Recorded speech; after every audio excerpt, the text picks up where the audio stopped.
Dr. Avi. Today, I want to talk about how to change our mental attitude, our mindset towards exercise using the ACE approach. ACE stands for awareness, creating a habit, and enjoying the process. Let's start with awareness. Last year, my husband turned 50 and I decided to get him a fitness tracker because I wanted to encourage him to become more active. Now, mind you, at the time, I did not own a fitness tracker. I didn't feel I needed it, right? I'm physically fit. I exercise every day. So why would I need a fitness tracker? Well, it turns out that my husband fell in love with his fitness tracker and he would rave about logging in 14,000 steps a day. So I decided to get myself one too, partly to show him who was boss when it came to fitness. So in December of last year, 2020, I got myself a fitness tracker. And sometimes I am still undecided about whether that was such a good idea or not. Because you see, with all of my physical activity, I was barely logging in 6,000 steps a day. That's ridiculous, right? I remember calling my friend. I was like, well, it's official. I am physically inactive. I really thought about giving the fitness tracker away, but I didn't. And I'm glad that I didn't. You know, most people gone for 10,000 steps, and here I was barely making 6,000. So that created for me a new level of awareness. I became aware that I wasn't doing enough to stay active. Now, don't get me wrong, I've come a long way in my fitness journey. When I started 20 years ago, I was overweight and I managed to lose that weight and to keep it off. But we all know that as we get older, things change. Our health needs change, our metabolism slow down, and we have to change too. It is just the reality of life. I saw this quote somewhere and it read, a healthy lifestyle is a journey that begins wherever you are and it never ends. And for you, awareness may come from something else. It could be from a doctor's report. It could be from losing a loved one to a chronic illness. It could be from just finding out that your clothes don't fit anymore.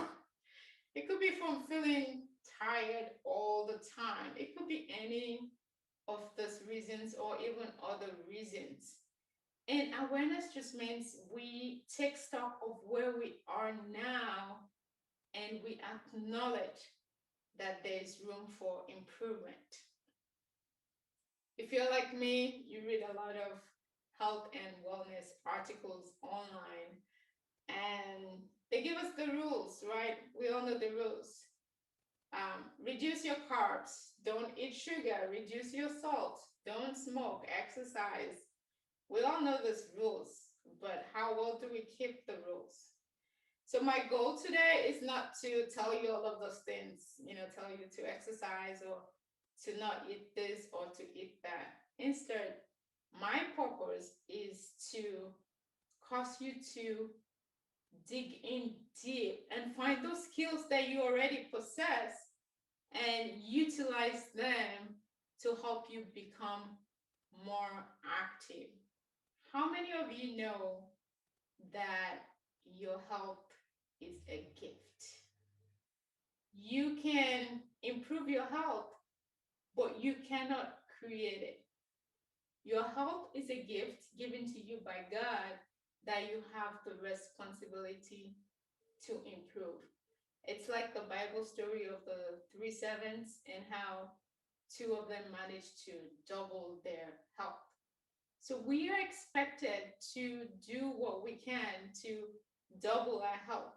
And this is a funny story. I said the same thing at a meeting somewhere, and somebody in the audience asked if we're expected to double our weight. No, we're not doubling our weight. We can double our weight loss, but not our weight. Doubling our health means doing everything that we can to extend our lifespan and to live a quality life. Do you know that your body is your greatest asset? Everything that makes you who you are, your gifts, your talent, your skills, your education, your emotion, your personality, your smile, everything resides in your body. Let me give you an example. Let's say you acquire a new skill or you start a new job or business. How are you going to do it if your body doesn't show up for you? So your body needs to show up for you to be able to implement that new skill or start that new job or business. So that is why we have to treat our bodies with a lot of love and respect. Now I know that we're all busy. We're busy taking care of our families, of our jobs, our career, our businesses, and taking care of everything else except for us. And we don't exercise because we have not made exercise a priority. So, what we need to do once we reach that level of awareness where we know deep down that we need to start exercising is to create the habit of exercise. And that is the C in our ACE approach, creating a habit. Now, how do you create a habit? How many of you remember the day you decided that starting tomorrow, I'm going to start brushing my teeth every day, first thing in the morning, and you plan for it? I'm sure nobody can. We just started brushing our teeth every day, I hope, until it became second nature. You don't need motivation to brush your teeth. You just do it. And exercising can be that way too. We all know the benefits of exercise. You lose weight, you feel more confident, you reduce your risk of developing diseases such as high blood pressure, diabetes, cancer. You deal with stress and depression and anxiety a little bit better.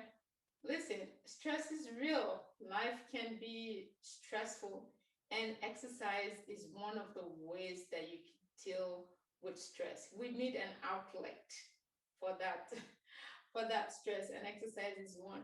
And even as we're getting older, all those mood swings that we have, exercise is a mood stabilizer. So, if you just want to have a stable mood throughout the day with no ups and downs, then exercise is a mood stabilizer for you to try. So, how do we create a habit?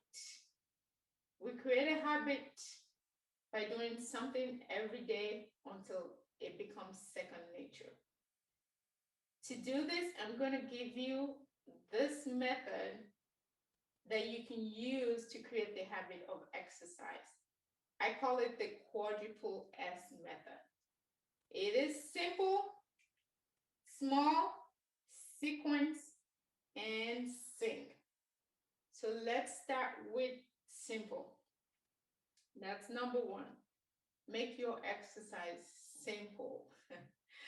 There's no point trying to do high intensity workouts, plyometrics, or some other craziness when you haven't even walked for 5 minutes a day. And that brings me to exercise safety. The simpler it is, most likely the safer it is. As we get older, we're more prone to injuries. So we need to exercise with a lot of caution. walking is always a great place to start. Number two, small. Start small. Start with 10, 15 minutes a day, especially if you have a busy schedule. You can work out for 10, 15 minutes a day. You could do anything for 10 minutes a day. So just start by doing something, okay? Number three, sequence. When are you going to exercise? Tomorrow, what time? What are you going to do before the exercise? What will you do after the exercise? See, you need to put everything in a sequence, in order, so that you can follow that and start to exercise. Like for me, when I wake up in the morning, I do my morning devotion, I do my workout, I get ready for work, and that's it. I free up my brain cells from thinking about this because it's already a routine and I just follow it. And you could do that too. And number four, think, right? So you have to rejoice, you have to celebrate every single time that you reach your exercise goal, that you accomplish a new goal. You have to rejoice because it is a big deal what you have just done. And don't think, oh, what is my 10-minute walk when Dr. Abby is working out for 1 hour every day, which I don't, anyways. But it's a life principle, it's a spiritual principle. Do not despise the small beginnings. When you use that 10-minute wisely, when you do that walk, when you walk for 10 minutes, you will create more time. It's a principle that just follow it. When you follow it, you find out that you gain more time and you can even exercise a lot more and you see your health and your fitness levels begin to go up. So I'm going to recap on those four S's. So we make it simple. We start small. We put exercise in the right sequence and we sing to celebrate. If you are a terrible singer like me, you can dance too. You don't necessarily have to sing. Do something that you like doing to celebrate that. And I'm going to share this slide, and it just summarizes what I've been talking about. And there you go. Exercising, awareness, and creating a habit. And we just went through how we create a habit. Simple, small, sequence, and sync. And then as you can see, the last step is enjoying the process. And listen, life is short. We have to make sure we're enjoying the things that we can enjoy, right? So if exercise is not fun, you're not going to do it. So find something that you love doing and just do it. If you love running, run. If it's yoga that you like or enjoy doing, do it. I I don't like running. I don't run. I don't run on the treadmill. I don't run outside. Sometimes I wonder if I can run if my life depended on it. When I was in grade school, I used to be the last in any race. So maybe I'm like traumatized and I just don't want to give running a try. Find something that you love doing and just do it. So we've gone through the ACE approach, awareness, creating a habit, and enjoying the process. And now to wrap up, I want to leave you with this table. So I'm going to share this table. So this table pretty much summarizes the benefits that we get from exercise based on how many minutes of aerobic exercise we do in a week. Here's my take-home message from this video. I want you to look at that table and I want you to be aware of where you are on this table. And then I want you to create the habits that will take you from one level to the next. Notice that as you advance on the table, you get more health benefits. And finally, I want you to enjoy the process. And remember that the journey of 1,000 miles starts with a single step. So let's take that step today. Thank you all so much for watching. If you like this video, please give us a like, subscribe to our channel, and read my blog at drabbyhealthandfitness.com. I blog about health and fitness topics, and share your comments and let me know how I can help you.